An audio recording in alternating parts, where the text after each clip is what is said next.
මගේ වාහනේ කෝබන්.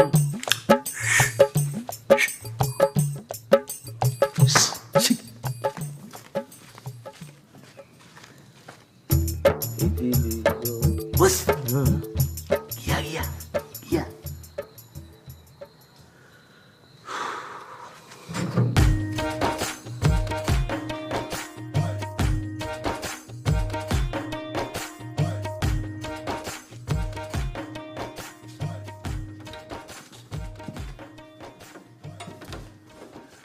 මේ බොතා මේ වැඩේ මේ හැමදාම කරන්න බෑ හරි මේ කස්ටමර්ස්ලා එන්නේ සැරේට මේ පහන තියන්න නෙවෙයිනේ තේරුම් ගන්න මං විතරයි මෙතන ගෝල් එකට කියලා ඉන්නේ පැක් දාන්න ඕනේ වාහන හොදන්න ඕනේ එන්ජින් ගලවන්න ඕනේ මේ හැමදේම මම තනියෙන් කරන්න බෑ අනික ඉතින් මේ හැමදේම මගේ යටතේ නේ තියෙන්නේ කාගේ යටතේද බොස්ගේ යටතේ නේ තියෙන්නේ ඔයාගේ යටතේ හැබැයි මම මේ හැමදේම මට තනියම කරන්න බෑ ඒක තේරුම් ගන්න ඔයා පොඩ්ඩක් හිටපන් ඉතින් දැන් එකෙක් ගන්නවා කියලා කිව්වනේ කොයි ගන්නවා වගේ නෙමෙයි උන්ට පඩි ගෙවන්නත් ඕනේ මමනේ පොඩ්ඩක් ඉවසලා හිටපන් දැන් ඌ අද එනවා කව තව චුට්ටින් එයි හිටපන් පොඩ්ඩක් ඉවසගෙන අර නූද අර ඌ දරෙන්නේ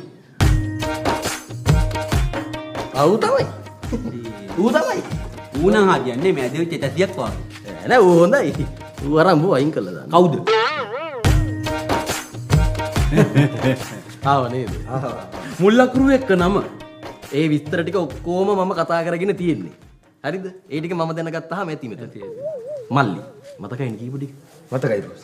පළවෙනි ජොබ් එකනේ හරියට කරන්න සර්විස් එකට කවුරු හරි ආවොත් පිළිවෙලට තිතට වැඩේ කරලා දෙන්න කරන්න බොස් කරන්න. හරිද දැන් අඳුනගන්න මේ සර්විස් එකෙන් පස්සේ අපේ සේවා ස්ටිකරෙත් ගහලවම යවමු හරි බොස්. ඈ ස්ටිකරේ ගහලා එනේ ගන්න තියපන්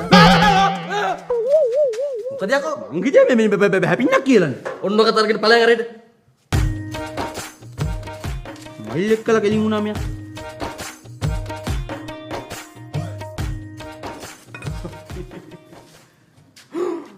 පාසුන් නෙවෙයි මේ මගේ වාහනේ හැදුවද? ඈ මේ මගේ වාහනේ හැදුවද? ආහා ඕ අර කෑලි වගේ දාන්න මොකද්ද කතාවක් කිව්ව දැම්මද? මේ ඕ සර්විස් එක. මේ කරා ඒ හරි සතුටුයි. මතක නෑ තව ටික. නෑ සල්ලි එපා අර කලින් දුන්න ගාන ඇති ඇති වුණාද දැන් අරන් යන්න පුළුවන් වාහනේ එහෙනම් අපි ගිහිල්ලා එන්න. මේ අපි කිව්වේ තනියමනේ ආවේ අඩේ දැන් මේ අවුරුදු 12ක් මං ගාවනේ. සහෝදරයා වගේ තමයි හැමතැනම යනවා මාත් එක්ක. ඒක තමයි අපි ගිහින් එන්න හරි. හොඳටම හැදුවා මාත්‍යා මේ ලෙෝ කෑව වගේ වාහනේ සුප්‍රියට කොට දාලා තියන්නේ හරි සතුටුයි.